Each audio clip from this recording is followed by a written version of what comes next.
The following program is intended for a mature listening audience. Graphic and explicit language may be heard at times. The views expressed and opinions given by the individual hosts and their guests do not necessarily express those of this station or sponsors.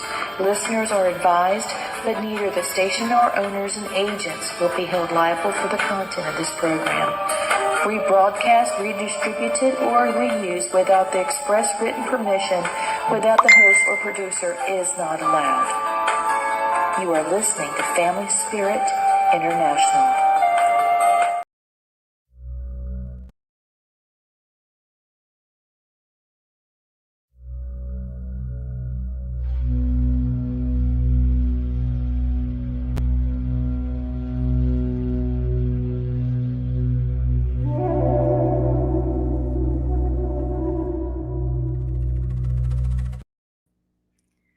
Hey everybody, welcome to Family Spirit International. We're going to have a great show tonight as usual.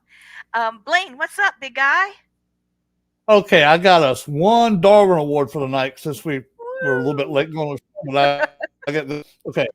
It says, I was booking a vacation once, and while I was multiple emails confirming my reservations, the thing is, they were all coming from the same person, even though I was booking through different agencies. I turned to my husband and wondered out loud, who is this Don O. Trepley person, and why is he sending me more emails? My husband wanted for a full 60 seconds if I was kidding. And when he was satisfied that I was just a dumbass, he told me, it's do not reply, not Don O. Trepley.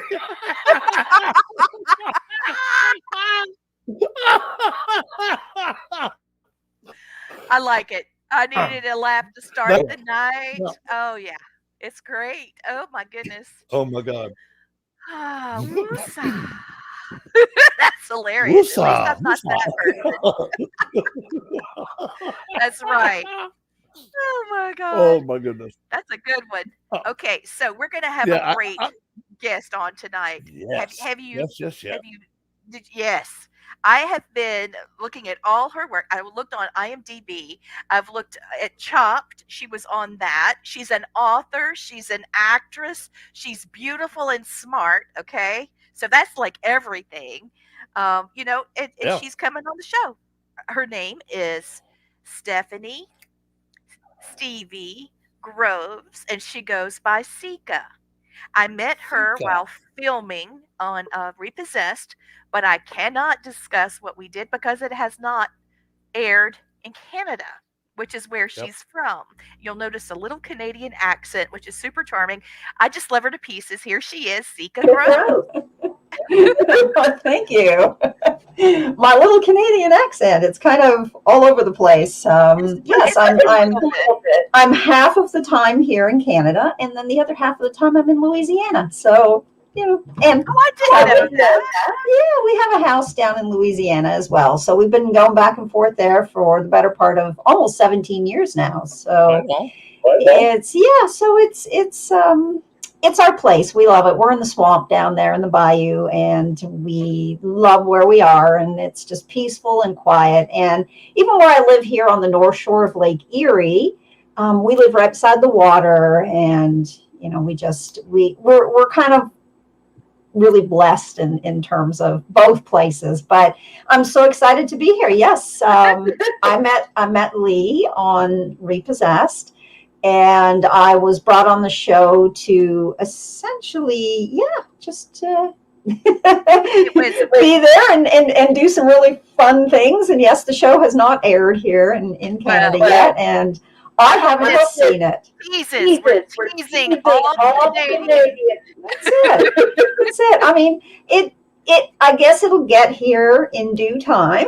Oh yeah, I can info on that. Right, but at this date, I do a lot of television, as you mentioned, and I do a lot of talking head. I say talking head. I'm an archaeologist as well, so I am brought on a lot of shows. Yeah, I'm brought on a lot of shows to talk about archaeological things, and so I do. I do a lot of those things. But I mean, my whole life I've been a person who's, for lack of better word, I guess, a psychic medium. I was born with the ability. It wasn't a learned thing. And it's just part of who I am. I mean, I've been asked before, and I'm sure you have too, Lee, what's it like or what's it like to not be? And I'm like, I don't know, because I don't know any other world. My world is this world, and it's all I know. So yeah, I don't really know the Muggle world. So I love that. right, but yeah. So I know tonight we're going to do some chatting, and I'll let you guys run with it. Well, please tell your husband I send my regards. I enjoyed talking to him. Great. Very nice guy. Mm-hmm. So, well, we've got some people coming on. Hello, Becky. And Chris, it's Christopher. David, hello. Okay, we've got another Crystal. So we've got lots of people. Hello, Bob. Tammy. And people are really rolling in. That's great. Yep. So listen, everyone. Hi, Red. How are you? So everyone is Seike, and she's a wonderful architect, a psychic medium, and she's an author. So please ask questions. Right. Yeah. I'm also a mom of 3 kids who are or were, still are, but were born with, some psychic abilities themselves. And yeah.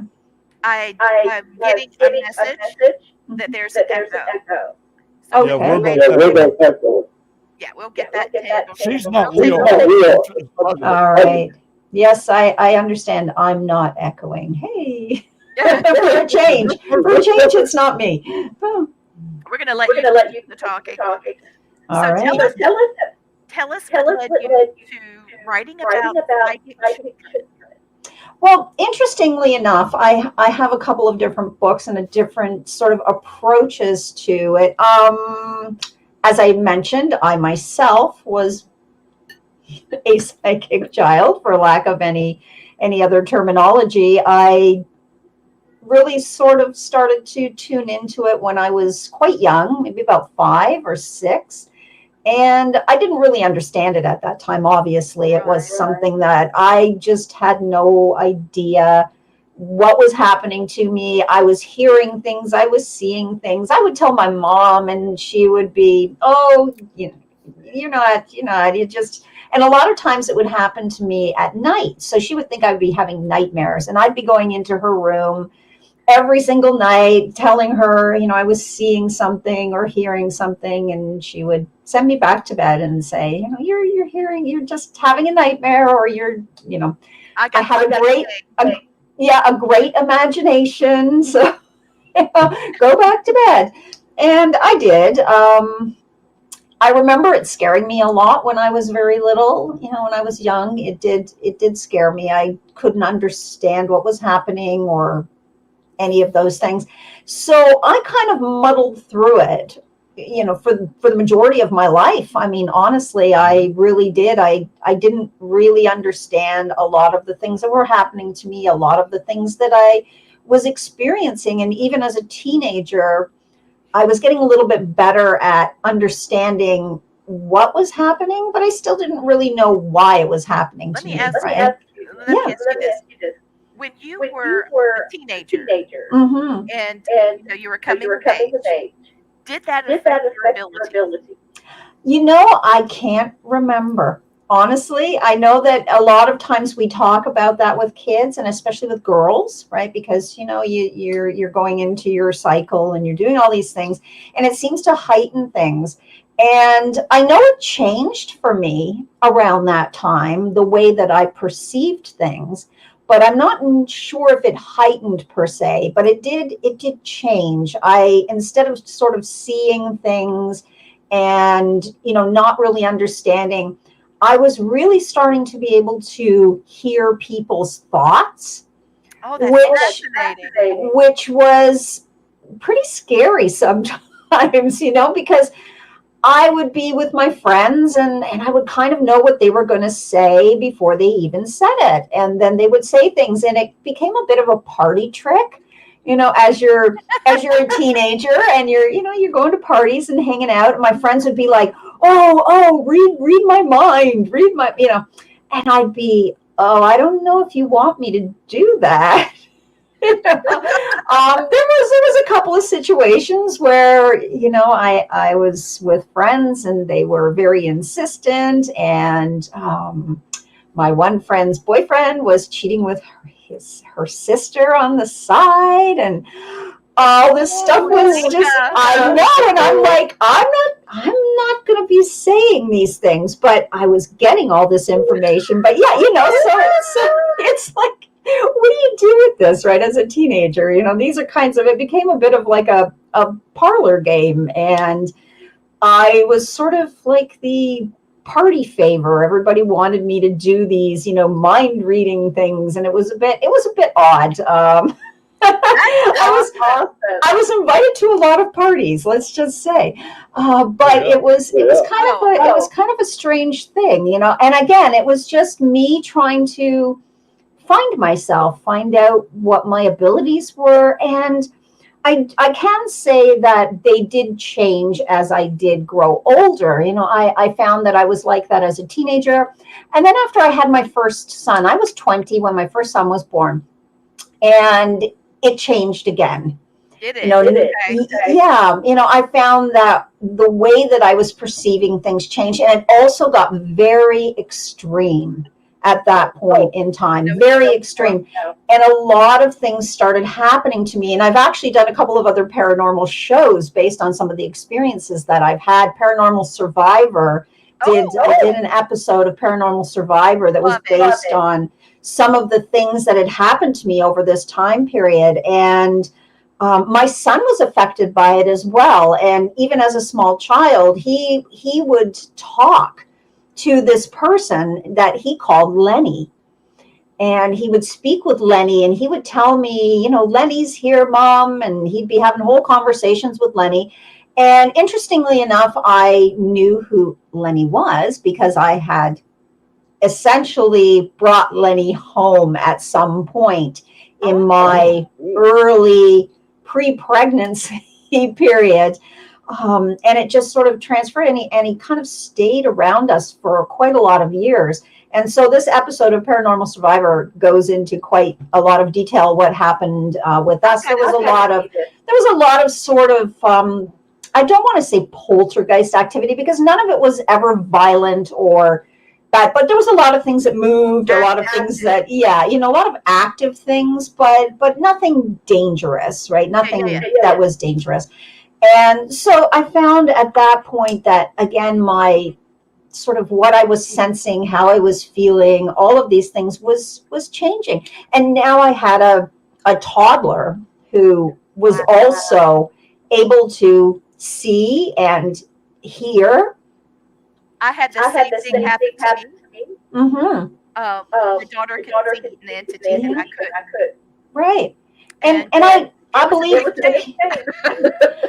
I do believe that kids, for the most part, can, because they're not shut off at that point. And this is just my philosophy on this, but I really believe that all of us have this ability. I think it's just innate in who we are as a species, right?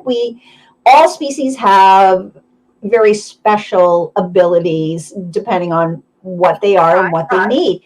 We have intuition, or this gut ability that tells us, that something's not right, or if we don't feel, comfortable, or maybe we're getting mixed messages. I've always believed that is just part of the human condition, so to say, that we are born with this ability because our ancestors living in, very different times needed to rely on these abilities to keep them alive. And so I think that we all have this. It's just that in this modern era, a lot of times it gets shut off, and it can get shut off by external, things such as people, even your own parents telling you that you you're seeing things, oh, it's not real, it's the imaginary friend, it's they'll grow out of it, all of these kinds of things. And then again, too, we have other outside influences, be it perhaps, religion or belief Right. systems. So all of this natural ability that we have to tune into these things seems to get blocked, and so we put up this little block in our mind, and it becomes a big block as we age because we become very skeptical, and so therefore we don't allow this to happen. You are And 100%. I was very lucky that even though my mom kind of, she was like, oh, she never disbelieved, and I was never shut down or told no or it's not real. It was just, I didn't really know what to do, but I didn't talk to my mom and that about it very often, but my friends all sort of thought I was just this unique, strange girl. Christopher, I'm going to bring you on, okay? Are you ready? Christopher, you ready? Christopher, Okay. I'm going to make you back. Oh. That is some echo. Yeah. Christopher, help with that, and I'll bring you right back. There we go. Christopher does not get out of the house due to some physical ailment Okay. he was born with, and Mhm. he has developed some incredible psychic abilities. Right, yes. Astral projection. Nice. We've even had dreams that were connected. I've had that myself too with other people as well. I think, like I was saying, our brains are really wired for this naturally. This is not an unnatural thing. It just happens, like I say, that it gets switched off at some point in people's lives, and they're not able to access. So speaking of all these things with my kids too, as we were sort of getting to how did I start writing about or for kids that have these abilities. Because my children, my boys, all grew up with this. And in our house, it was just really normal, right? I mean, their dad was a little wigged out by it, I'm going to say. but he learned to sort of just go with the flow. But my kids were all, we would sit around and watch, all of the paranormal shows and all of that. And they're all boys. I have all boys.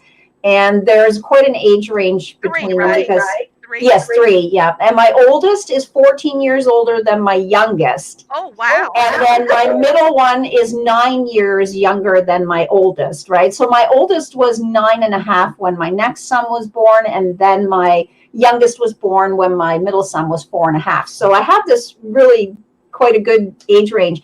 And it was kind of a neat thing though, because it really worked because my oldest one was a teenager when my youngest one was born. And so they all got to really interact together, and we would all sort of sit at night and we would watch these shows, and they were all very perceptive, and we would go places, and every once in a while we would go on a haunted walk, or we would go and do these things, and I would take them. And they were just so good at tuning into things. They would be like, Mom, do you see that lady over there? She's, saying this, or there's a woman over here. Or my middle son was really good at getting names, and we'd be sometimes at historic locations, and he'd say, Mom. Blaine is great at that. Yeah, and that's me too. I do get a lot of names, and I do hear a lot of those things. Let me ask you something. Sure. Since you're good at names, if by chance one of my spirit guides that I've always called the man in blue, because he glows blue. Okay. Suit. Mm-hmm. I've seen him since I was a child. If you catch his name, I would appreciate it. All right. I might catch it. You have never heard his name? Okay, I'm hearing Evan. Does that sound? Yeah. I'm hearing the name Evan. Like I said, mine was Lenny. Right. So, and I didn't give him that name. That was my oldest son when he was a child. And he swears that his name was Lenny. And the funny thing about that is when his dad and I were first dating, his dad was in a band. And we, Oh, I can see that. they used to rehearse at his parents' house in the basement. And one day we were, oh, there we are echoing again. Yes. Sorry, Chris. But one day we were coming into the house, and we were downstairs, and one of the guys from the band came in, and he came downstairs, and he's like, "Oh, hey, I saw your dad upstairs." And we were like, "He's not home. He's at work." And he's like, "Oh, there was this guy sitting in the chair with a white shirt and black pants with suspenders." And that's how my son described Lenny. Oh, wow. And so, and we were sitting, my mother-in-law at the time and my sister-in-law and I were sitting at the dining room table one afternoon, and the coffee maker just went for a little ride across the table and back. And, there was all these kinds of things that would happen. And again, on Paranormal Survivor, that episode really focused on that period of my life, which was interesting. But, my son was... I've got a lot of stuff written down, but I've never really released it as a book at this point, right? It's kind of I just keep building on things, I just keep building on it. Yeah, but at this point, we gotta get you guys. That's it. But I just feel like maybe one day we'll get to that point. But what I really love doing is, because my kids were born with the ability, like I believe all children are, but I never sort of shut them down. I was looking at, what's available for kids out there. That's right. In terms of how do we approach this? How do we deal with it? How do we make it not scary? Right? Because so many people are either they don't want to believe it, or they're afraid of it, or they think that it's something evil or something terrible. Yeah. And in all my years of doing what I do, and all my years of doing paranormal investigations and things, I've come across some, for a lack of better terms, some shitty spirits. Oh, yeah. But do I label them as demons? I never do, because I really believe that as we pass on we don't change when we move into the sort of energetic realm. We still carry that energy, right? So if you're not exactly. There's no becoming this nice person once you move into sort of the energy realm. That's so right, I was looking at this from sort of a kid's point of view and talking to my kids about it, because they're all adults now. And, we were talking about it at a point, and I was saying, what do you guys think? Like, how did you sort of feel when you were kids? And did you feel at any time like you were weird, or you were, sort of different? And I don't think that they went to school and talked about it, or, anything like that, right? But my youngest son had just come back in this, I guess, when was he here? He was here in August. He'd come back. He's living in China right now, because now he's a pop star and a rap star, right? He's a hip hop artist. God. So he's coming back to do his North American debut in December of this year. But he's been over there for 6 years, and he got married to a lovely gal. And when he was home, I was asking, because his wife is so interested in this stuff too. Oh, and so Chinese? Yes, she is, and my son is. My kids are half, right? So my kids are half Chinese. Wonderful. So they, I love different religions and different, just mixes of culture, right? And it was our cultures. Yes, and my family, weirdly enough, I mean, I know I look pretty.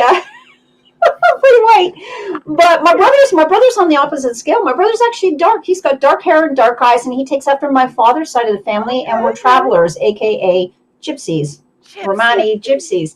And I've had so many people go, "Well, you don't look like a gypsy," and I'm like, "What does a gypsy look like?" It's just it's this like, I think everybody thinks they look like Esmeralda from The Hunchback, it's like no, there's plenty of us blonde ones, especially in the UK, right? So my youngest son, I was talking to him about this when he came back, and I said, do you still, and he goes, oh, to be truthful, I've been so busy with everything else, I haven't really paid attention. And I thought, that's very typical, right? I mean, we all at times get super busy. We're not paying attention.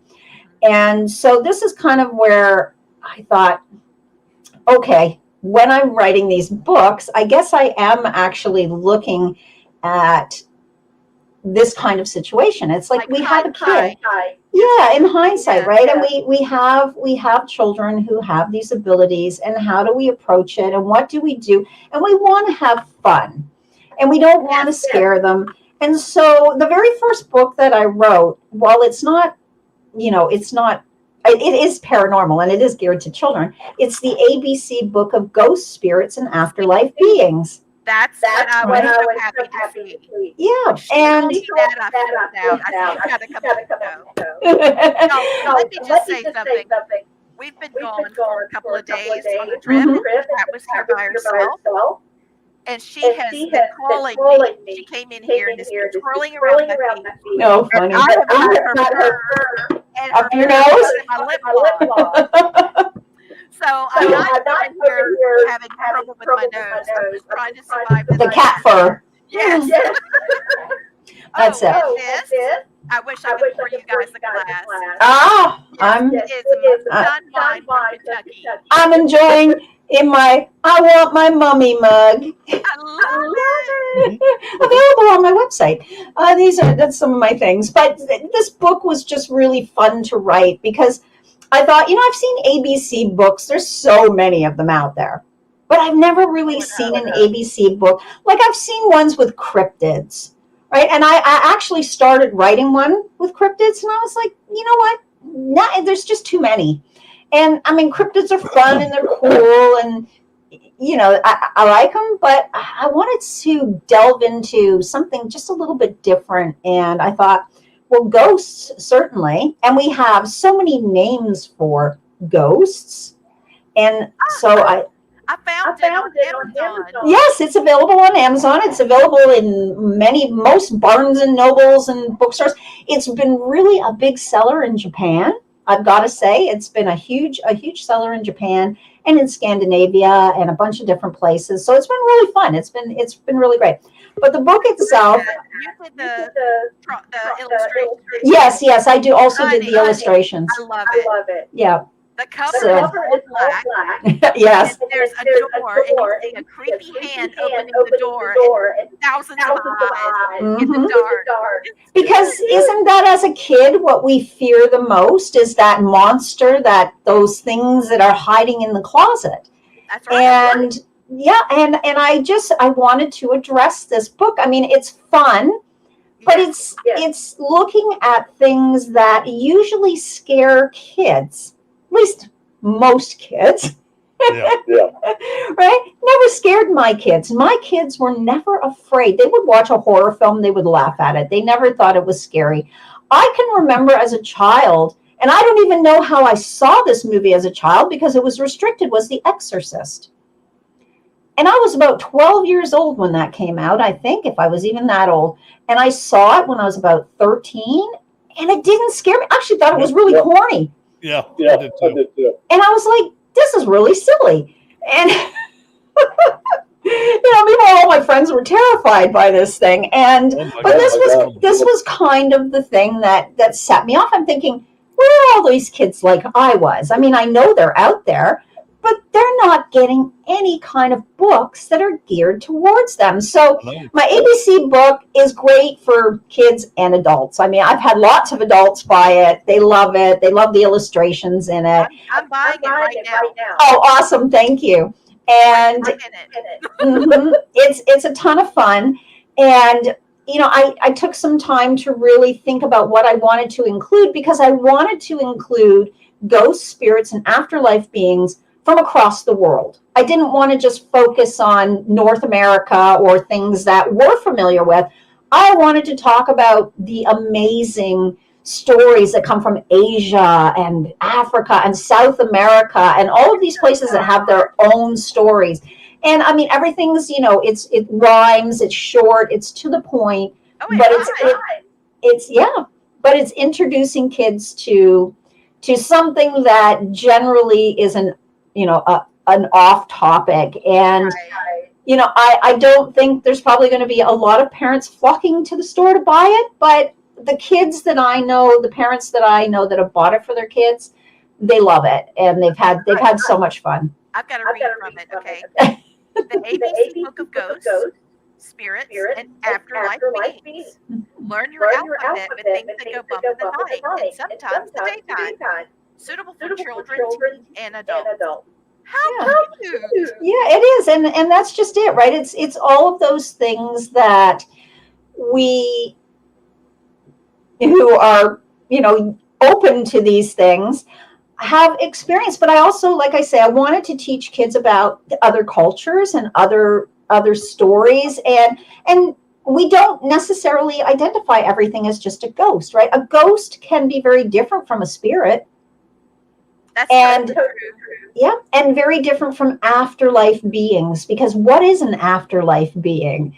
There's in Asia, afterlife beings come in many forms. Right. They can be beautiful or terrifying. They can be something as strange as, and I'll let you look it up in the book, and I'm not going to give you the name of it, but I'm going to let you look for the illustration of the beautiful girl with her feet on backwards. Oh. Mm-hmm. That sounds fantastic. Right. So these are kind of the stories, and I really had a lot of fun, like I said, and I love illustrating. I've been illustrating my entire life. That was probably one of my very first things that I ever did was start drawing and illustrating books many, many years ago. Even when I was a teenager, I was illustrating for different things. So this has been really fun, and I've got another book right now that's lined up. I'm working on it, and it's the working title right now is Melancholy. Right now, I'm thinking about calling it Melancholy Children, and it sounds very kind of odd and strange, and it is. That's totally Wednesday Addams. Totally. It is, but it's not really inspired by Wednesday Addams as much as I love the Addams Family. It was more inspired by Edward Gorey, right? Because Edward Gorey had some fantastic books, and I loved his books as a child, and I loved some of the illustrative things that he did. And so I have my own way of drawing, but it's very similar in terms of this. But the stories are about all the ways that these children have accidents or die. And I know it sounds horrible, right? It's like, what are you saying? But it's kind of rooted in the Victorian macabre. And because once again, everything that we see for the most part is always happy, shiny, hello. And we never talk about all of the illnesses and the things that happen to children in these eras when life wasn't so great, and we didn't have the things that we have today. So again, it's kind of a fun way. It's done almost in a limerick fashion. Yeah, Edward Gorey was known for his gothic ability. So a lot of fun. What is that? There was a TV show that Jim Carrey did. Unfortunate. Oh, Lemony Snicket and a series of unfortunate events. Mm-hmm. I guess about that. Okay. And that is kind of the idea of it, right? In my ABC book, there's also poltergeist is mentioned, and there's a style of drawing that I use that is just shadow and light. And this is kind of the idea behind some of the illustrations. I want you to meet our illustrator, Rex. Are you able to come on camera? Here he comes. Okay. This is Rex. Hi, Rex. Hi. Hello. I can draw on tulip. Oh, well, there you go. Hey, that's about it. It's all subjective, right? Rex is our illustrator. Lovely. Blaine and I asked him to do our logo. Okay. He does everything in. He doesn't use graphics. Okay. This is Seike. This is Rex. Nice. Very nice to meet you. Get a project going, or at least a conversation. That would be a lot of fun. Rex is one of my And favorite people. great. And I have an illustrative website as well that goes with my books and that too. And that's just sgillustration.com. So it's real simple, real straightforward. And I don't know if I can just type it here in the Yeah, that's perfect. Somebody sending me messages. Let's see. Yeah, there we go. So I'll just type it in there. There we go. Got it. Yeah, and I'll put it out. Let's hope that it's actually the right one, because sometimes I just, oh, there we go. Yeah, and you can sort of see from there the various styles. I have a lot of different styles of artwork that I work in, so it's not just one style. I do many different styles, but they're all kind of rooted in my strange little world of the paranormal. I love it. Yeah, there's a couple of books that I've written that are, straight up books, like just children's books with more, fun, cartoony kind of illustrations. Right. But I'm really working on this series of books now that are really focusing more on kids who have this kind of innate ability, but there's not a lot out there for them, right? And if there is, it's kind of just like Halloween or, like little like ghosts like Casper or something. And I find there's not a real depth to the stories or to any like real life experiences. So I want you to know that Rex has done some illustration books. He's got 2 out. Nice. That he's worked extremely hard on. Very good. But I was going to tell you that he and I wrote together. It's called So You Think Your Child is Psychic. Very nice. So when he comes back, I'll talk a little more about that. Okay. But I just wanted to tell you that there are a few of us that are trying to link in children and their ability. Mm-hmm. Rex does intuitive art, and he's actually working with a poet right now. Lovely, yeah, and that's really great. I mean, I've been writing my whole life, and I've been, I've written poetry, I've written kids stories, I've written, you name it, lots and lots and lots of research papers for archaeology, but this is all kind of my thing. So I'm just going to move out of the way, whichever way I can move, to see. This is one of my guys here. That's gorgeous. My whale. Love it. And my whale is telling a story of the stars, right? So whales don't swim in the sky, but this one does, and so it's got all these little symbols to talk about, the galaxy and the stars and the energy. This one here is kind of moving in the direction, and Lee, I don't know how you feel about this, but moving in the direction of, I believe that almost, everything has an energetic footprint. It does. Right? And so, here we are as walking batteries, essentially. Right.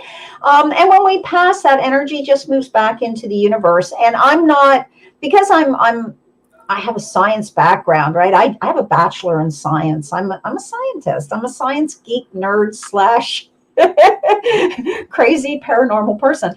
And so when I go on paranormal investigations and when I do things, I'm my own worst skeptic, because, I'm receiving this information, I'm hearing things, I'm seeing things in my mind's eye or in my peripheral vision, and I'm feeling things, and then I'm second guessing myself, going, did I really just hear that, or did I really just, and especially when I get names, because then I'm so curious, because it's, I have to start going back and looking these people up. And I have a really great story, and I don't know if you want to talk about it, but we can talk about some other things. But it was a really great story that happened when I first moved to where I live now in Port Colborne, actually. And some of it had to do with some things that happened with my youngest son at one point too. And it kind of just, propelled into this bizarre story that happened. And it's a long story, so I don't know if I really want to get into talking about it now. Yeah, and we can talk about those kinds of things. But when I heard this person's name, and when she sort of, came up to me psychically and told me her name, I could see her, and I actually felt like she at some point perhaps had moved into me, or at least given me the ability to feel what she was going through. And so it was a very interesting thing. And her name was very unusual. Her name was Mary Schofield.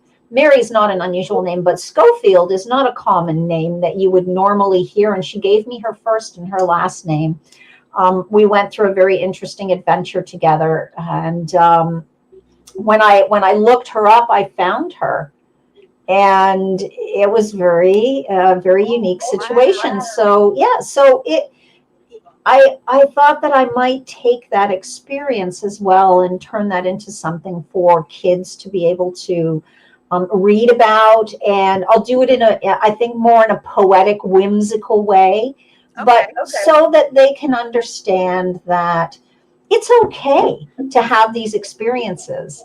And it's okay to go through very different feelings, to be afraid, to be curious, and the one thing that I think is so important is that if you don't have a supportive parent, which can happen, right? Because again, it's a it's an odd thing to talk about, right? It's like, Mom, Dad, I saw something, I'm hearing things. For most children, young children, they're not inhibited by telling. But as they get older, they may not, they may not feel comfortable talking about those things. So I think some of these stories and these books and just, even illustrations can help kids feel a little more confident in, knowing that no, they're not. Yeah. So they're not unusual. They're not, going through something negative or terrible.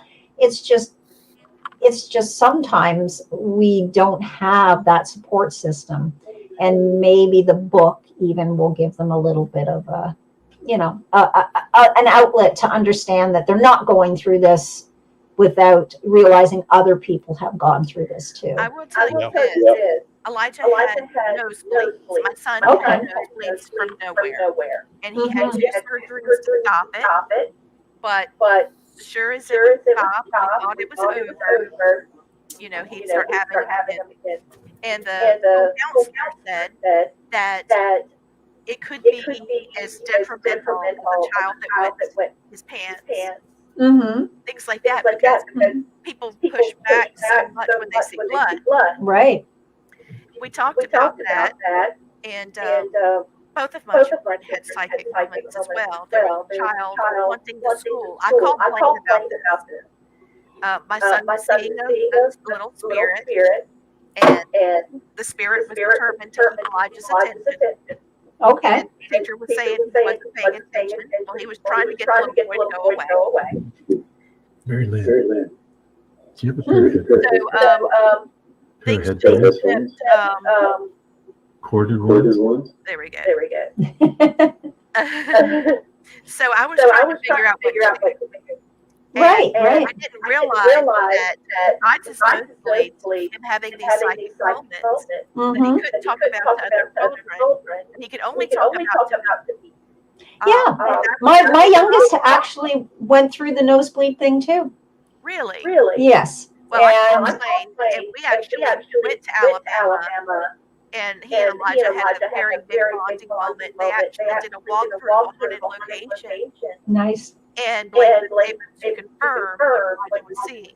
It wasn't somebody like Mom and Dad. It was actually someone else. Mm-hmm. It was a big deal. And it is, right? And I mean, a lot of times, like I say, we don't really realize what children are experiencing, especially if you don't have, that ability yourself.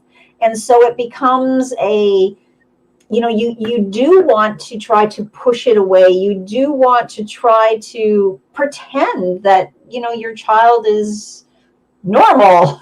I hate that word because what is normal? Normal is just whatever's normal to you. It's not, there's no set normal thing, right? Like, I mean, I don't feel like there is. And so, I mean, I No. just raised my kids in a way that they felt that it was okay to talk about it. It was, actually, we had a lot of fun together. We would go to haunted locations together, and we would, Yeah. we would see what we could get.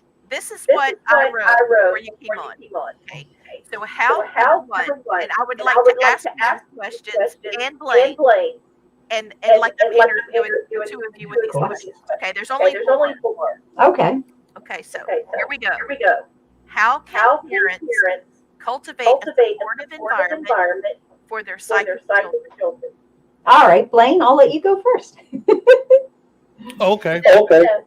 Blaine's Um, got a daughter and a granddaughter that are extremely gifted, not just in a psychic manner, but intelligent. Okay.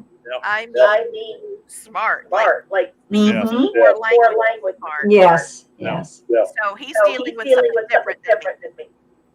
Yeah. And see, I've been a medium since I was born, and I found out something that Luciana's mom, Judy, told. She knew that I was a twin.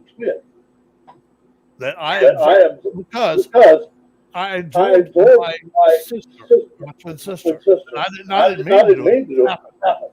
Okay. But my grandmother said this gift is only being given to women, the son of the family. I was the first male to get it. And I think because my sister, I got absorbed into me, that I got her gift. So Yeah, that's interesting. Yeah. Mm-hmm. I mean, that could be possible.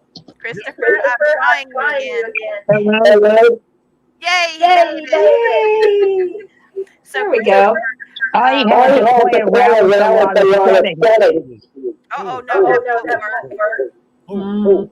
I'm gonna go back out again. That's better, but that won't work. I don't know what you said. I'm trying to figure out where we're at. There we go. All right. So what's your answer? So in terms of nurturing, I mean, I think it's just a matter of I mean, I could relate because obviously I was like that. And it's funny that you say that, Blaine, about, the gift. In my family, I mean, I have 3 boys and they all have the ability. My brother does not, as much as I know. My mom claims she doesn't, but I know she does. There's been a number of things that my mother has divulged to me now in her, much later years. She's almost 80 now. My uncle, however, very much so. My uncle and I will talk about all of the things. So I think really if you have children and maybe you're not perceptive, it is going to be very hard to have that conversation and to be able to nurture them. But my thoughts are this: you don't have to necessarily have the ability. You just have to be able to nurture your child and to be supportive of your child and not shoot them down and say no and shut everything off just because you can't relate to it. And I mean, it doesn't matter what it is, right? I mean, like you were saying there, Blaine, my oldest son was always tested in about the 98th percentile in school. And he struggled in school because he was so much smarter than the other kids. Exactly. And they just never gave him the opportunities, right? They were like, oh, we don't think he'll do the work. But he could read and tell time and all these things by the time he was 3.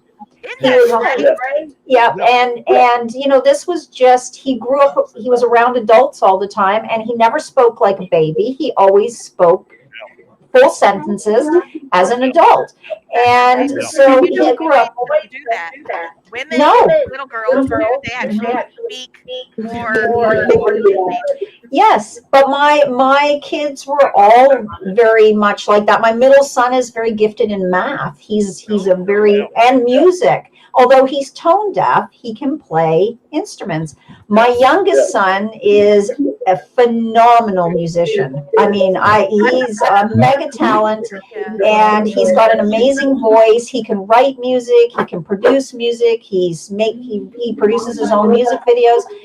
He's super artistic. He gets his artisticness from me. My middle son is more like his dad in terms of mathematics and athletics. And my oldest is a good combination because he's got, the smarts. He's a computer software engineer, but he's also musically inclined too. So these are the things, right? And they've all got that sort of ability that they can hear, see, feel, all of those things. It doesn't matter to me whether your child is a psychic or your child it's just nurture your child, support them, give them good guidance. If they're telling you something, don't shut them down and say no. Listen to them, right? It doesn't matter if they're 3 years old or they're 23 years old, it's just listen to what they're telling you and, don't automatically think the worst. Are you ready? Yes. Okay. How can parents cultivate a supportive environment for their psychic children? You just went right into it. Yeah, and that's it. It's just listening. Listening is the biggest key factor with your kids, right? I think a lot of parents don't listen to their children, and they're just more interested in what's going on in their lives. And children are just small adults. Yeah. And if you can think back to when you were a child, were you really that much different than you are today? No, right? Your thoughts, what you're thinking, what you feel, all of those things. I mean, yes, we're more experienced now in life, but we still think the same way, and we still feel and we still perceive the same way. So I think that's really just the key, is just to listen to your children. And if you don't understand what they're saying, if you can't tap into that, psychic ability or whatever you would like to label it as, find somebody who can. There's plenty of people out there, and there's plenty of children out there. And it's funny, we don't see psychic baby play groups.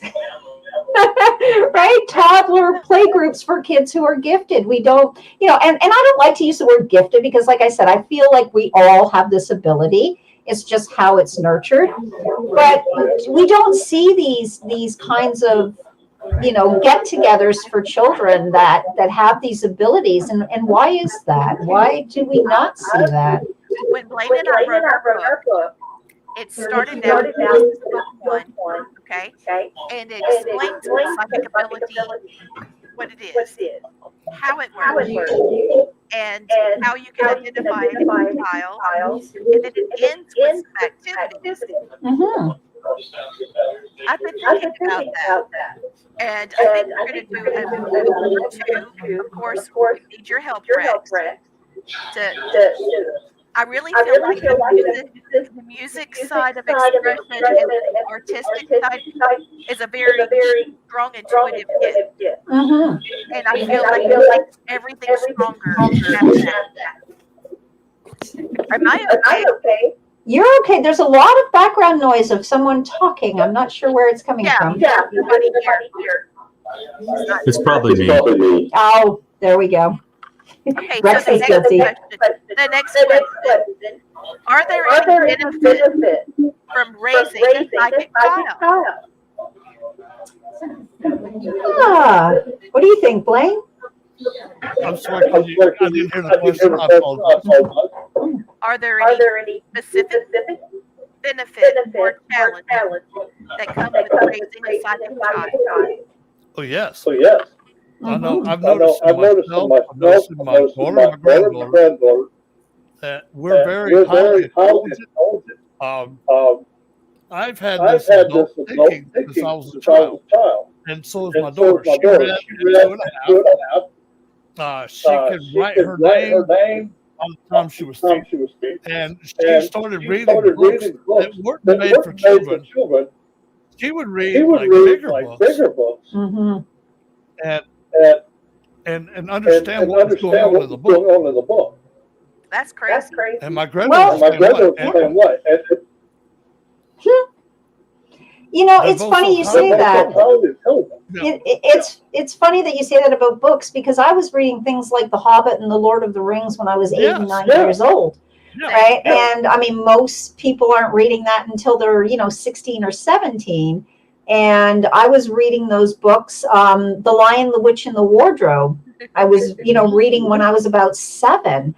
I was doing projects on Charles Darwin's theory of evolution in the Galapagos Islands when I was in grade 6.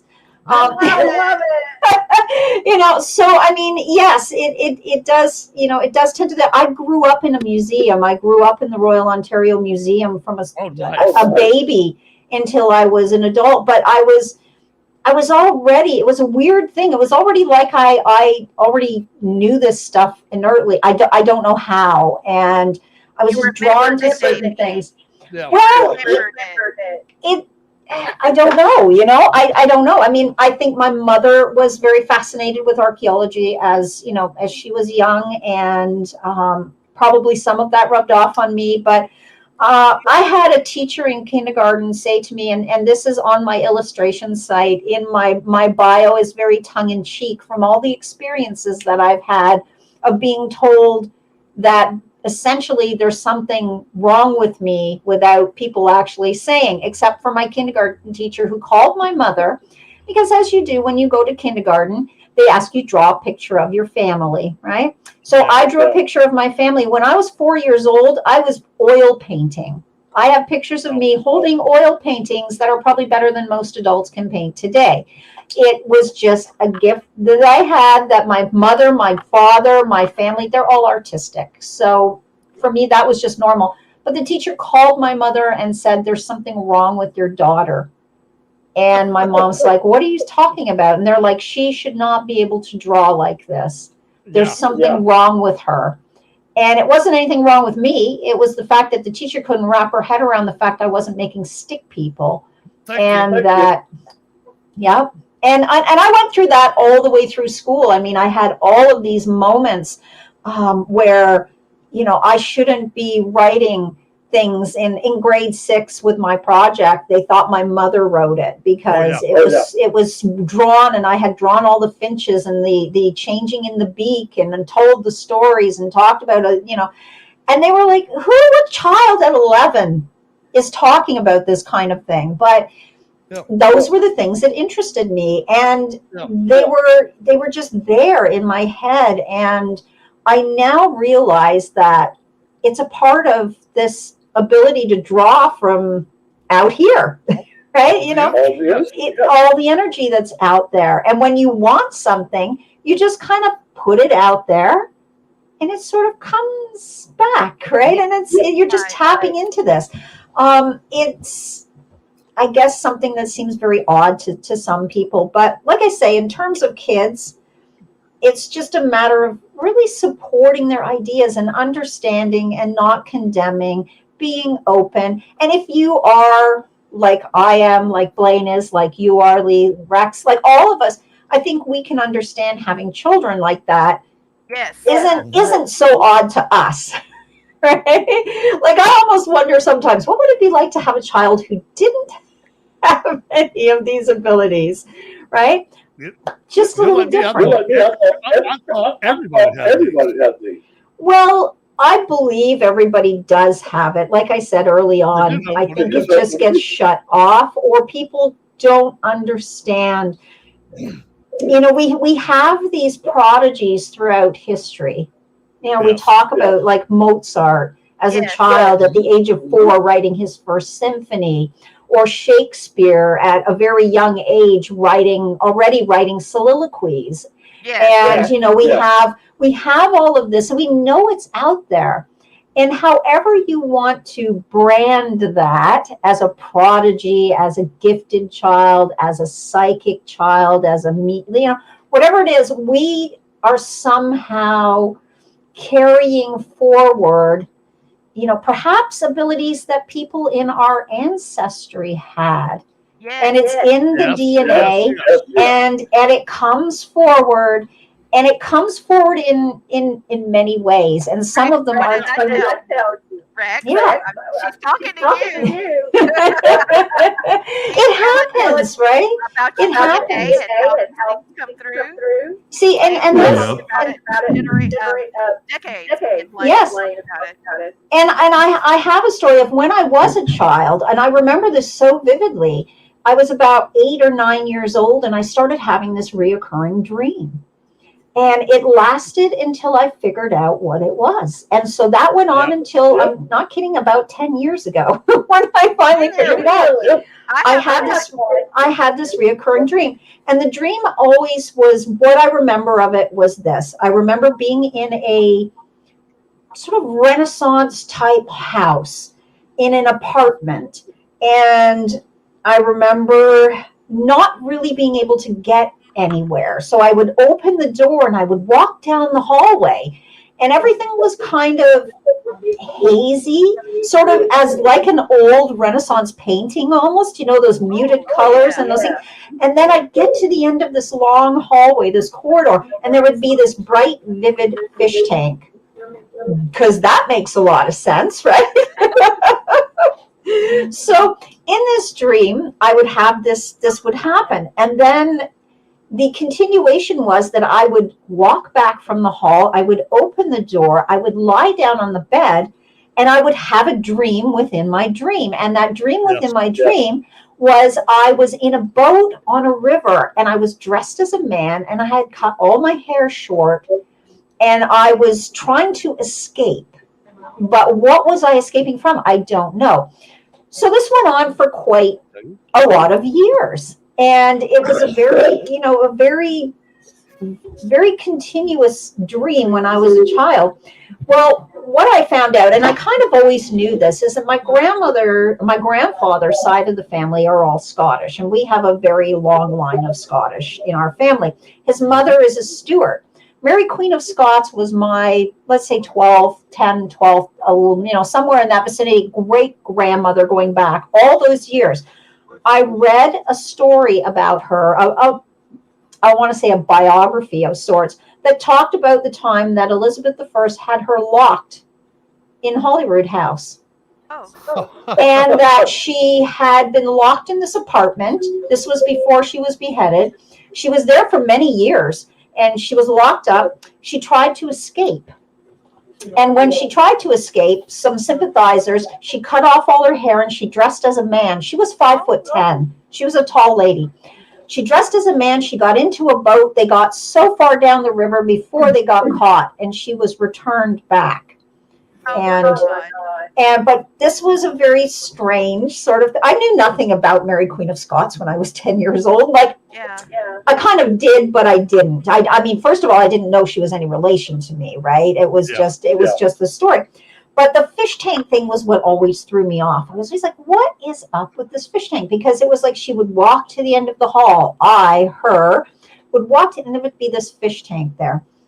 And what weirdly enough led me to discovering the whole connection was that I was at the store with my middle son one day, and he was 4 years old at the time, and he was getting turtles for his birthday.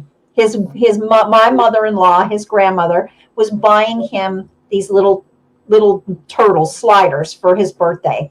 And I was like, I don't know that we want to do this. And while I was in the store, and we were in the pet store, I was talking to the gal behind the counter, and we got talking on the subject. She says, oh, I just saw this movie. And she starts telling me about this movie about Mary Queen of Scots. And I was like, well, how weird is that? And here I am in this store, pet shop, with fish tanks all around me, big, bright fish tanks. And I'm like, how the heck did that all come together, right? It was like I was a 10-year-old child. But that was when the light went on, when she was talking about this. And I was like, well, that's just weird, because I just read the book about Mary Queen of Scots, and I found out that I am related to her. And when you look at Mary's death mask and you look at my face, there's a striking resemblance to each other. I didn't get her lovely 5'10" height, but at the same time, how did that fish tank come into it? That was the weirdest thing. It was just, how weird is that? Now, That's Seike, incredible. I'm going to tell you something. Okay, you were Mary Queen of Scots in the past life. I may have been. No, you are. Yeah, I think it was too. I'm looking right at it. Yeah. And that was a message from your spirit guides to let you know that you were in that line. And well, and that was the funny thing. I mean, I always knew that my grandfather's family, they're Robert the Bruce and Mary Queen of Scots, and even Boleskine House. Funny story about, if you know, are you familiar with Boleskine House? Oh, he knows yeah. history. Okay, yeah. So Boleskine House, right? Aleister Crowley, the whole, Jimmy Page. So here's the strange thing. About 4 years ago, I guess, I was part of the early Boleskine House. I still do some of the historical stuff for them. And the gentleman that is redoing the house, they're rebuilding and redesigning Boleskine House to open it to the public again. And I started to do the research on Boleskine House and found out that my family members had married the original families, which of course we are very familiar with the TV show Outlander. Oh, Right? So Jamie's family, the Frasers, they were the owners of Boleskine House. My relative Jane Ross married into the Fraser family at Boleskine House. So, here comes full circle. Hundreds of years later, I'm now tied into Boleskine House. The other interesting thing was I found out that the person that sold the house to Jimmy Page was a relative of mine. It's a cousin. Didn't know that either. So, isn't it odd how these things come about, right? They kind of just jump out at you and they kind of grab you and go, hey, pay attention. And that's it, but so what other questions do we have? Oh, yes. Okay, let's see. We did. Oops, wrong one. And hopefully everybody's okay because we get a little sidetracked. We do. Let's see. We talked about how do you validate and encourage their psychic experiences without dismissing or overwhelming them. Right. And that's important, is not to overwhelm. Blaine, do you have any advice on that? One of the things I always told because I had my grandmother for a little while. That was my mentor. And she got married and moved away. So I lost all that. Growing up here in the South, I couldn't tell anybody about it. I had nobody to talk to about it. Right. So I made a promise to myself when I became an adult, I was going to help children like me and teach them how not to be afraid of the gifts, but to embrace them. And now I'm reliving, and I did that book. And now I I'm still teaching people that have gifts, adults and children. Slow down just a little bit. Echo's echoing on you. There we go. You're okay now. Yeah. Okay. Mm-hmm. Let me tell you this. I had to leave a minute ago.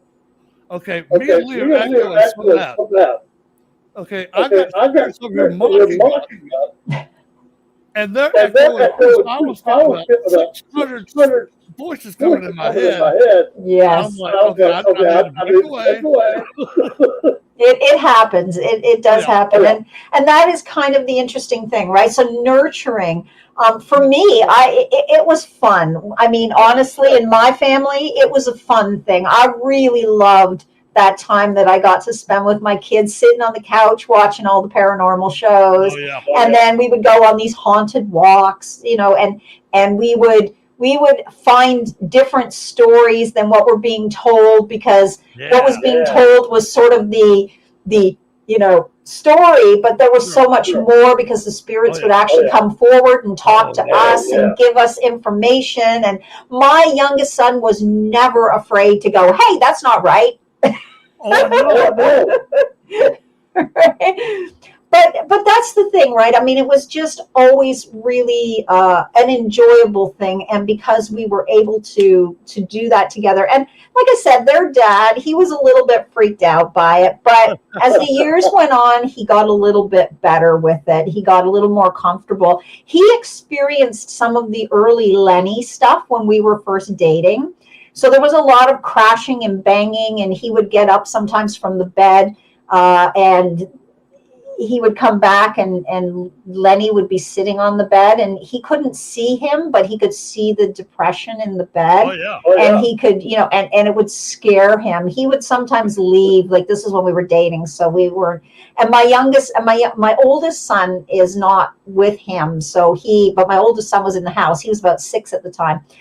And, my oldest son would be talking away to Lenny, and he'd be like, what is, it was very overwhelming for him, right? And coming from a Chinese background, a lot of this is a bit, it's considered kind of bad luck in terms of, so I had to teach him too, that it's okay, right? It's okay. It's not what you see in horror movies, and it's not Hollywood, right? But I think, just, try to, with your children, try to have fun with it, to let them know that it's not really anything to be afraid of. And while sometimes, yes, there are some things that seem very, very frightening, when they come to you scared, just to reassure them and let them know that, it's okay, right? It's okay. Like, I'm here. And, this is the energetic realm out here. So if you're afraid, you need, but that's the thing, right? You do need somebody to be able to talk to. I didn't have anybody growing up because, like I said, my mom, she didn't say anything bad, but she just, she wasn't really like there to talk me through it. But I made it. I managed. Good. We all did. We all did, yes. And one of the things I always tell parents, once you embrace your child has gifts, because we didn't ask for them, they were given to us for reasons we do not know. Yeah. And I always tell them, look, here's them, embrace them, sit down and talk with them. Okay, what did you see today? Or I'll have them write their own little journal. Mm-hmm. And then they could sit down with their parents and talk about it. And I know some kids like myself, when we were growing up, we saw some horrible things that kids had never seen. But we, like yourself, we learned to work with it and made us better at what we do. And so I want to pass that knowledge on to anyone else that can pass it on. And that's it, right? I used to use drawing to help me through a lot of things I couldn't understand. I drew a lot of aliens. It doesn't mean that I saw them.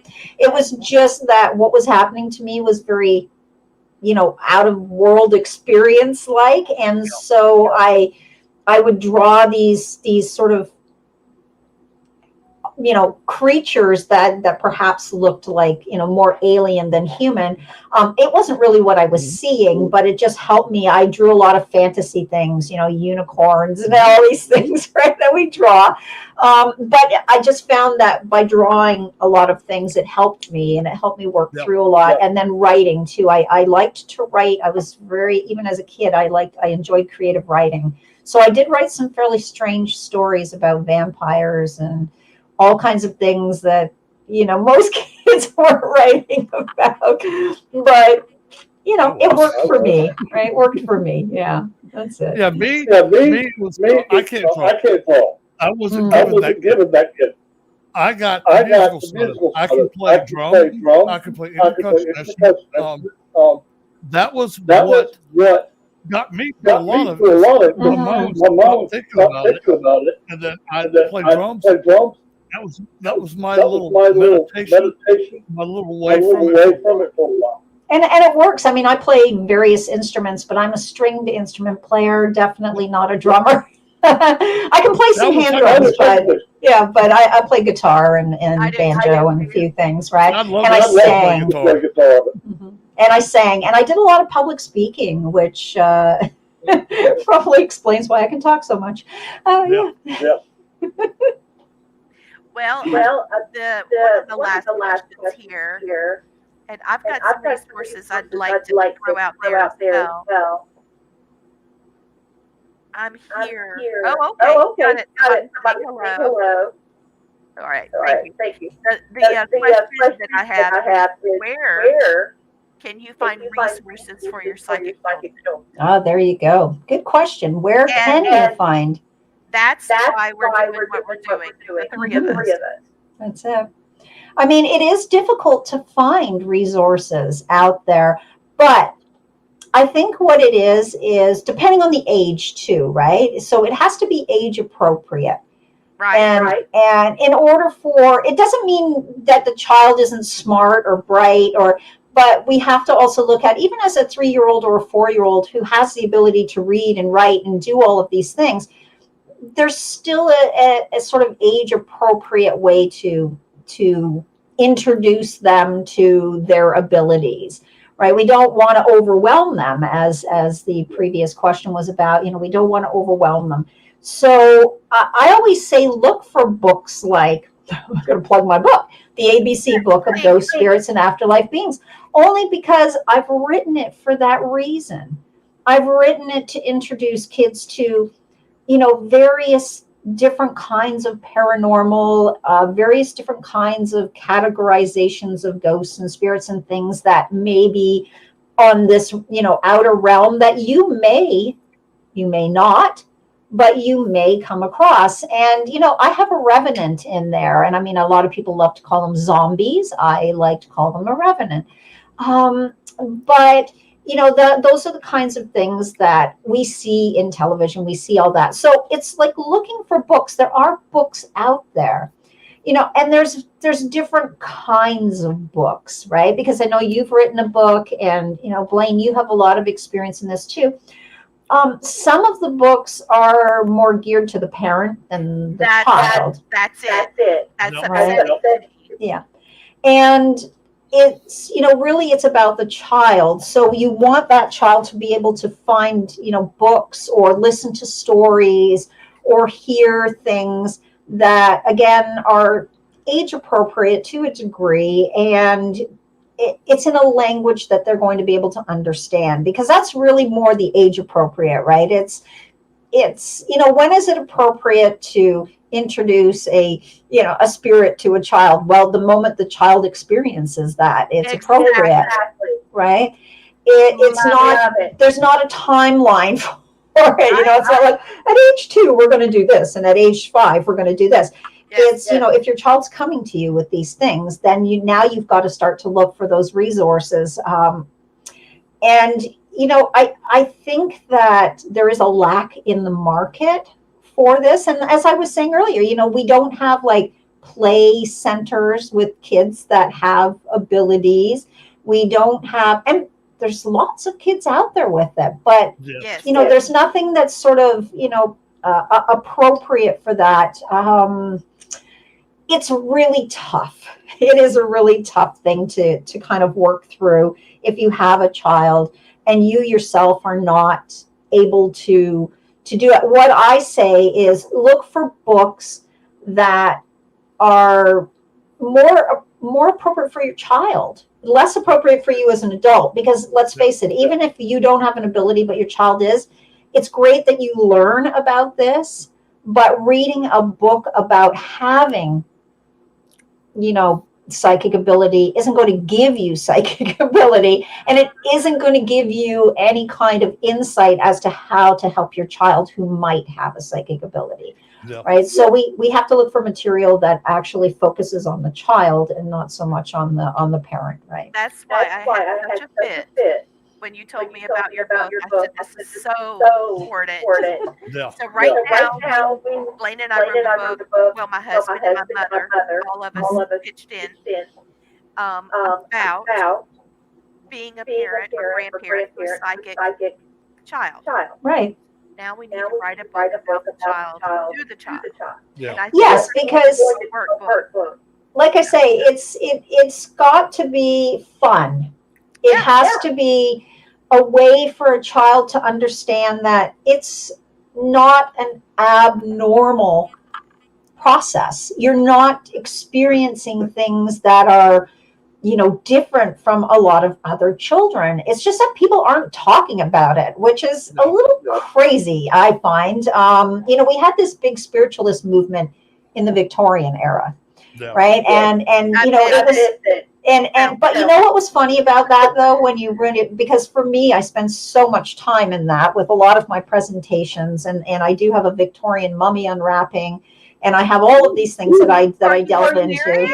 Yes, I do. I do a whole. It's essentially a production. It's like a 60 to 90-minute production that takes you back to 1895, and you watch me as an antiquarian in that time period, complete with language, full dress. I am unwrapping a mummy. I am talking about the mysteries of Egypt. I am delivering it as an antiquarian in 1895, and the message is essentially, three things.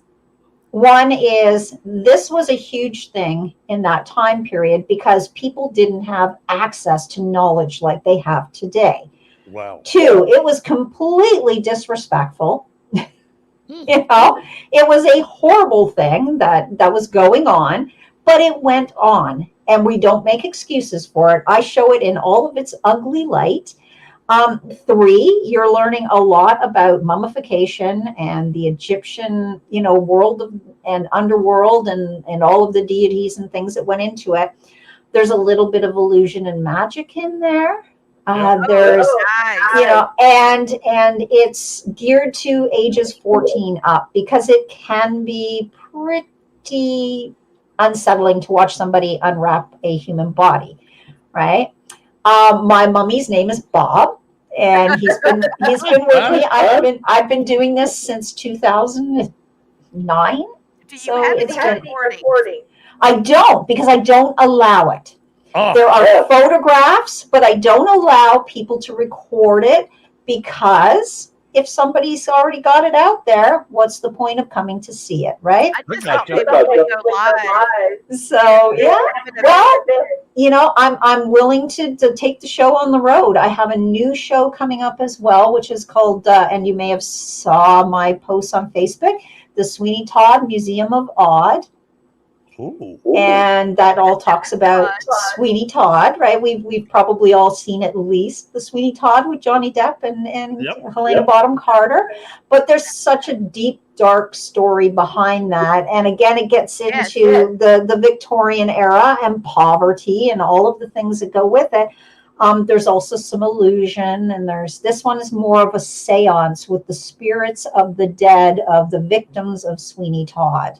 Ooh. So while there is a museum oddities display that travels with me, it's a small one, but it gives you an idea. And then there's a whole essentially Victorian seance that takes place, and it's a full performance. And it's a lot of fun, and it's creepy, and but again, these aren't geared to kids, but they are geared to people, and it's because this is my world. This is what I do. This is who I am. I can't guarantee that everything's an illusion either. Ooh, right? Because a lot of times when we do the seances, we get spirits that enter into the realm. And some of them can be quite pushy. Yeah. and want to take center stage, and we do let that happen from time to time. So it's so there are there's a lot of messages that come through in these shows as well, and so it's an interesting thing. I would love to develop one for kids. Nice. But it's a really tough sell to parents. They want to come out, they want to see these shows themselves because they think it's fun. It's like Halloween. Oh, it's great. It's the macabre, it's illusion, it's whatever they want to believe it is. Right? But at the end of the day, trying to put something together that, for parents and having them bring, certain parents, yes, will bring their children to events, right? And they will allow them to, if there's a paranormal event or there's something, they'll bring their kids along and they'll, but generally those are the parents who are interested or do have, the ability themselves. Yeah. It is a tough market. And, maybe between us, we can all sort of figure out, how do we approach this in a better way? How do we make this more mainstream? Paranormal TV shows are everywhere, right? Like, people love them. Yep. They're watched, and as we know, Lee, you star in one. I have been in many, and the other thing is, it's like, but there's just nothing for kids. I know. Nothing for kids. Once you have a child open up, they trust the person, and they film with them, and there's no follow through. I have a feeling I have felt some kind of way about that. Yeah. So there needs a mentoring program. There does. And the other thing that's very difficult too is, of course, we're up against a very tough, how do I say this delicately? It's very hard to break through, be taken seriously, not be shunned, not be, told you're going to hell, or you're a heathen, or you're all of these things, and you're just, so have I many times, right? But that's the thing. And then, we have this kind of awful mushroom effect right now of, anybody who wants to interact with children is, I'm not even going down that road. It becomes this ugly nightmare of and it is hurtful, and it's, it's not about indoctrinating children. It's not about doing any of this. It's really just about, yes, there's kids out there like this, right? And I think books are kind of still an innocuous way to access that. And, maybe there just needs to be more books, and we need to be louder about our books, right?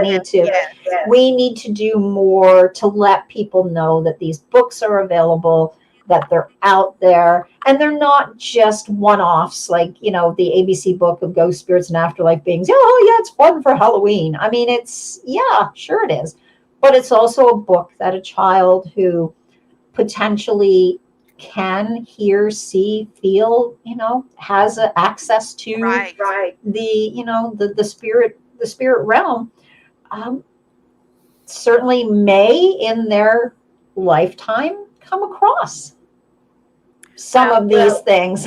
I think it's essential for us to stick together, us like-minded people. I've got people telling me, I just put out your YouTube channel, and there's people saying that they've subscribed, so hopefully you'll be able to see that. Okay, yeah. I will let you know that we have about 500,007 subscribers on Roku. Nice. And between our mutual channels, between Blaine and myself, Right. all of the socials, we hit about 35,000 people. No, that's way wrong. More like 80 to 90,000. Okay. Live. So hopefully this message is going out, and it will, take flight.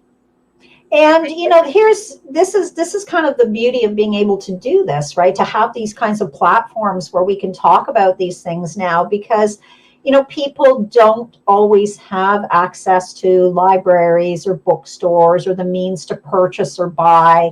And I've made my book available as a Kindle download. It's very inexpensive that way. And you can have it digitally if you can't, afford to purchase. Yeah, if you can't afford to purchase a hard copy of a book. But at the end of the day, I feel like, there could be a potential, and, to create a book label, if you like, for children. And, if we are all interested in doing this, then, it's a very easy thing to do, right? And I'm in Canada. So the beauty about being in Canada is when I have my books published or self-published, we get free ISBN numbers. We don't have to pay for them. Yes. So Wow. we don't have to pay for them. Yes. So, that's a lovely thing, because in the US you have to purchase an ISBN number through the Library of Congress. You don't have to do that here. We are assigned a ISBN the minute we self-publish our book. We do receive one. So we can self-publish, we can, look at things like that. But wouldn't it be great to have an event where it was geared to this kind of thing, books available to children for these kinds of, psychic children or gifted children, or, Blake and rainbow children, or Blake and I taught, well, my husband too. We taught a workshop at a paranormal conference, and it took all three of us. Because there were a lot of gifted children Yes. there with real questions. Of course. And it was truly one of the highlights of speaking engagements that Yeah, I've it done was. in my life. And I lectured when my dad was doing his lectures when I was young about wildlife, animals, and about animals' psychic abilities. Oh, yes. And I feel like that's one of the ways my dad contributed. And I've never talked about this with Blaine, so this might be a surprise to him. But I feel like my dad teaching me about animal languages, and as he studied the questions that he asked, and how they're able to communicate, because that's part of their survival. That's right. And if we understand what they're thinking and feeling, we're also developing ourselves. So that's how Dad told me. And my grandmother sat me down at 4 and said, "You're going to have this happen. And when they do, I expect you to come to me, and we're going to talk about it." Now, let me tell you one of the activities he had me doing. All right. I have a sweet tooth. Oh, okay. And on Sundays after church, we would go to a local ice cream parlor and get a little soft serve Yes. dipped in chocolate. Okay. So what we would do, we'd get in her car, I'd get in her pacer. Now that tells you. I had a gremlin. I always carried my roller skates everywhere because I would always skate on the sidewalk with her. But I get in the car with her. She would give me a notebook, like an art sketchbook. And say, I'm going somewhere, we're getting lost. We can always find our way home. We're going to drive and get lost. And then on the way back, I'm going to stop by ice cream. You've got to draw, look in your mind, and draw something where we end up when we get lost. Okay. Good. That's yeah. I was drawing stuff. I would draw flowers, cemetery, a house. And it might have looked a little rough. Well, yeah, but the idea is to get you connected, right? It's not about the artistic ability. Right. The next one, she had, I used to love playing with Play-Doh. So she would take the Play-Doh can after the Play-Doh was dried up. She would put things inside of it. And she'd put rubber bands around it. She'd sit on the floor with me. She'd hand it to me and tell me what's in there. Mm-hmm.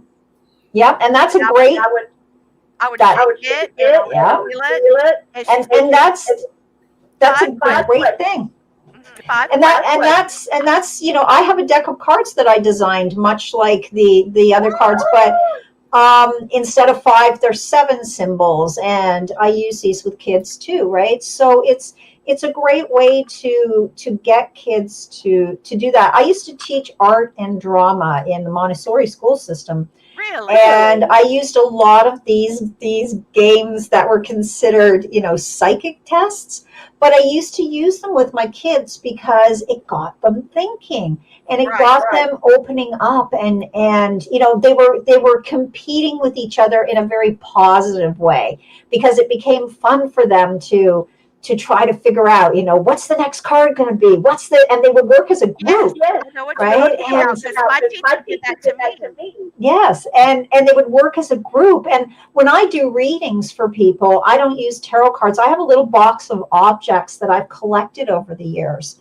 And those little objects I dump out on the table, and I allow people to choose 5 of them. and they choose whatever, whatever hits them. And that's how I do my readings. And it's through these objects that I've collected in this little, it's essentially like a little treasure box, right? Oh, I would And love for you to do that's how I do readings. I don't relate to cards. I don't need anything, but I like to have a visual for people, because I find if you just go right at it, they get very afraid. They're like, whoa, what is this person? How do they know? Right? So they're having a visual for people is good. Something that I wanted to touch on, and it's weird because it's on the archaeology side of things, but you were talking about animals and their abilities and their ways to communicate with each other. And some years ago, not too long ago, and I've not been on the site, but there was a hominid species discovered known as Homo, let me think if I can remember correctly now, Homo naledi, I believe it is. They are between 150 and 300,000 years old. Oh. Now, we in an area in Africa, so we've always had this, thought, and again, it goes back to the Victorian era, right? Because most of this started in and around the 16th century, but the Victorian era was where archaeology sort of became, the thing to do. Now, it wasn't called archaeology then, because that word didn't come into the vernacular till the 1920s. It was known as being an antiquarian or a philanthropist, but it was an antiquarian was the term. And so this cave was discovered at some point back in that era, but nobody was able to get into it. So in the 2015, I believe, or maybe 17, finally archaeologists were able to get down into this cave. And they are not Homo sapien, so they are related or they are a relative. But that's the other thing that people, and Charles Darwin, he was on the right track. But instead of us, sort of evolving from an ape, there were many different hominids on this tree, right? So Homo sapien is us. There was Homo sapien, Denisovian, Neanderthal, Naledi, all of these different groups of human type species. Mm-hmm. This cave is 300,000 years old. In this cave are burials, not random deposits of bones where people just died. They are actual real ritualistic burial sites that have art on the walls, carved into the stone, and they buried them with objects and things that were meaningful to them. Okay. So we have this, this concept that we as a Homo sapien are, the most intelligent, and that we, somewhere the Denisovian or maybe the Neanderthal came up with these stages of moving through, the abilities to be able to devise weaponry and do. These people are 300,000 years, almost 500,000 years old, and they're using tools. They're holding rituals. They're creating jewelry. They're creating art, right? We have all of this. Did they have a language? We don't know, because they're not, but we have this strange process in our head that somehow these people were all stupid, dumb, and ignorant and didn't have the capabilities. Whereas I was talking with someone the other day, and I was saying they were actually more intelligent than we are. I believe and it. Why is that? Because they were using a larger portion of their brain. Now, the Naledi, their brain is much smaller than ours. It was considerably, like only about a third of the size, but they're also a smaller species, right? They're not as big as us. They may have topped out at about 4 feet. Their faces were still quite, their features were more ape-like, if you want to go in that. But these were intelligent beings, right? These are intelligent hominids, bipedal people. And they had to use their brain. How did they use their brain? I mean, they must have had a language of some sort, right? Whether it's they had to, but also imagine the ability intuitively that these people would have had, right? The intuition that they would have, because they're living off of the land. They're in tune with the land. Essentially, that ability keeps them alive every day, right? And, there may have been even, for a better thought of it, telepathic ability between people. And we take this all for granted. We sort of look at everything through this really sort of very jaded lens, right? But I think that as hominids, as human beings, as Homo sapiens, as whatever the branch on those trees may be, that we all have this ability. Animals have it. We're an animal. Let's just face it. We are an animal.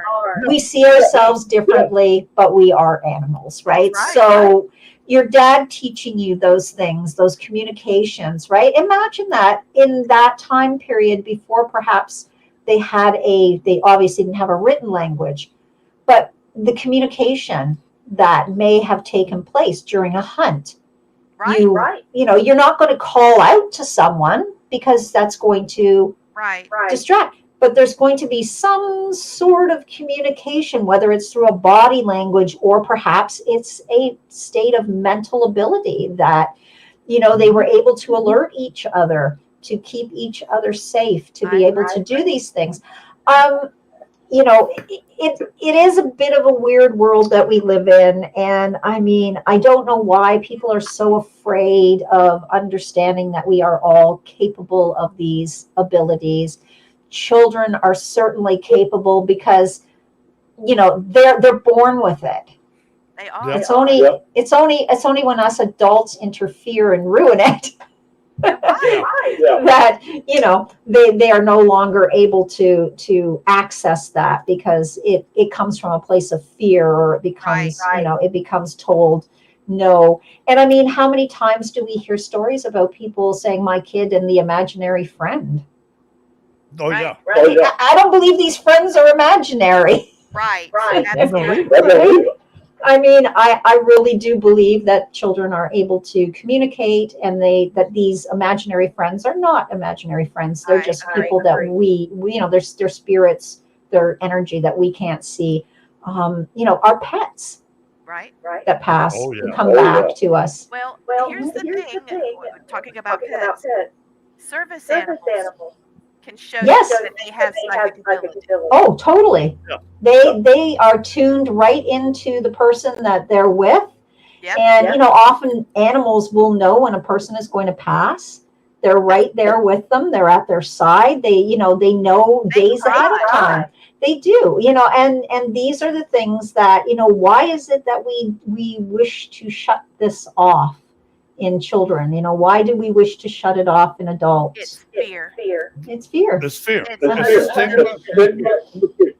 It is, and it's an unfortunate thing. Somebody's got to, get out there and go, hey, this is okay, right? And not be afraid of the blowback. I've never been afraid of the blowback. Let me tell you. Me either. I do so many crazy things in my life that people are just like, oh my God, what else is she doing now? Do you know what my grandmother used to say? She said, whenever you're being you and you're digging deep into what you're learning, and somebody starts talking in a negative way, not on the same wavelength, she would say, baby, you've heard the word blow before. Yes. You've heard the wind blow before. And also too, I don't want to condemn those people, because, at the end of the day, it's for them, they're not capable perhaps. And so they're feeling, there's possibly a bit of jealousy in there. There's possibly a bit of, I'm feeling left out. I don't understand. I'm suddenly on the outside. And I've been on the outside my entire life for the most part. I love it. Right? But, it's just, I don't like to see that happen to children when, they come to that point in their life where they've realized that they have a certain ability, and if you're not able to work with it, please find somebody who can. Find someone out there who's willing and able to have a discussion with your child. And by all means, please be present. You be there too, so that you can understand. Yes, of course, I do too. Maybe we could do a workshop online, because a lot of the work that I've been digging into about psychic children is an online genre of people that give these children and their families support. So I think we should talk about that. Certainly. I mean, it's definitely something that we can touch on.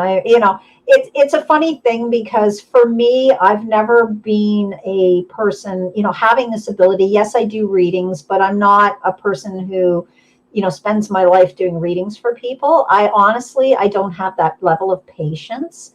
And I'm not saying that if I do a reading, I'm not patient with my person, but it's just, I just can't sit myself down over my entire life and just devote my life to that, right? Because for me, this is just part of who I am.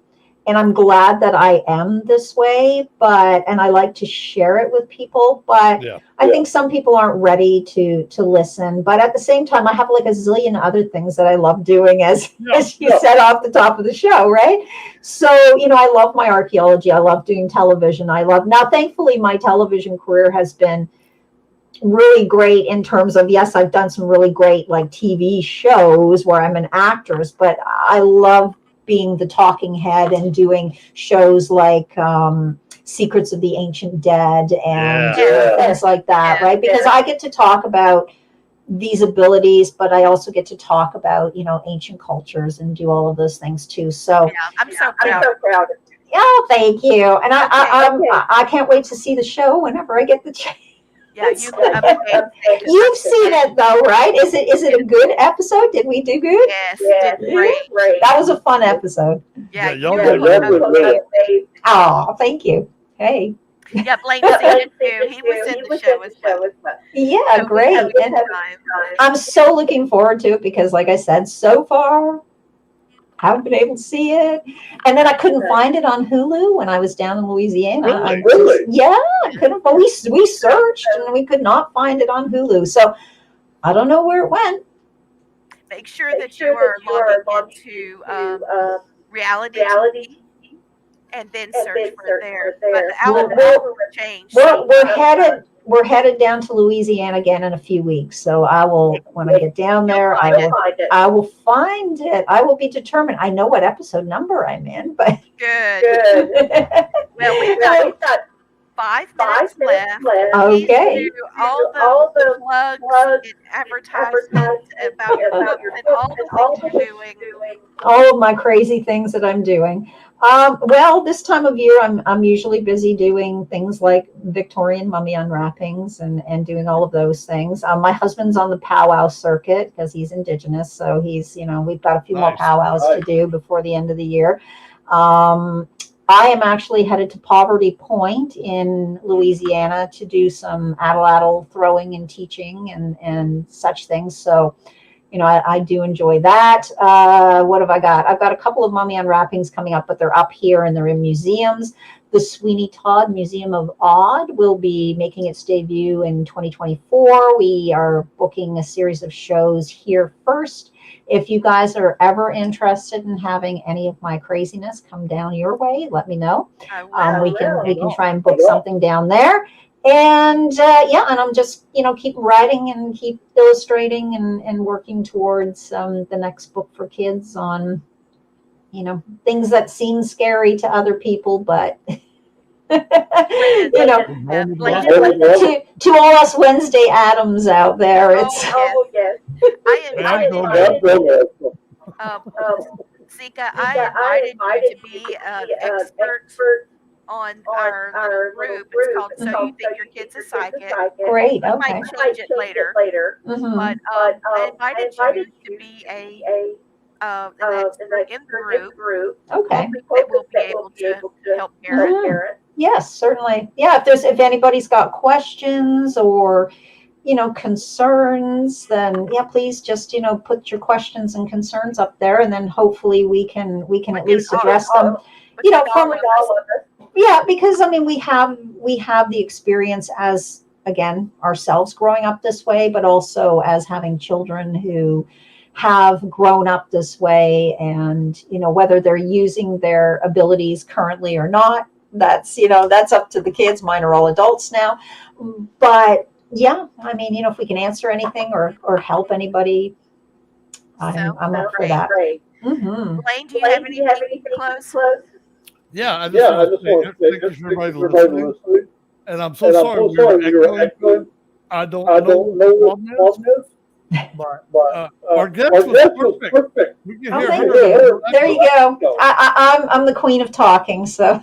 Well, it does help that I spend 5 or 6 hours in front of a television camera talking about, dozens of different topics, in a row. So, that one of the reasons they hire me is because I can talk. But I really appreciate you guys having me on, and hopefully we didn't get too convoluted for people listening or watching. And, again, if you do have questions, please visit the group that Lee's created in Facebook, and we can address things from there. But thank you so much for having me on. It's been really fun and enjoyable, and too bad everybody else couldn't make it in, but I know. Mm-hmm. Yeah, so I'm going to end with an indigenous prayer. Okay, oh great Spirit, whose voice I hear in the winds, and whose breath will give life to all the world. Hear me, I need your strength and wisdom. Let me walk in beauty and make my eyes ever hold red and purple sunset. Make my hands respect the things you have made, and my ears sharp to hear your voice. Make me wise so that I may understand the things that you have taught my people. Let me learn the lessons you have hidden in every rock and every leaf. Help me to remain calm and strong in the face of all that comes towards me. Help me find compassion without empathy overwhelming me. I seek strength not to be greater than my brother, but to fight my greatest enemy, myself. Make me always ready to come to you with clean hands, straight eyes, so when life fades as the fade of the sunset, my spirit will come to you without shame. Thank you for listening and watching Family Spirit International. See you next week. Good night, everybody. Thank you.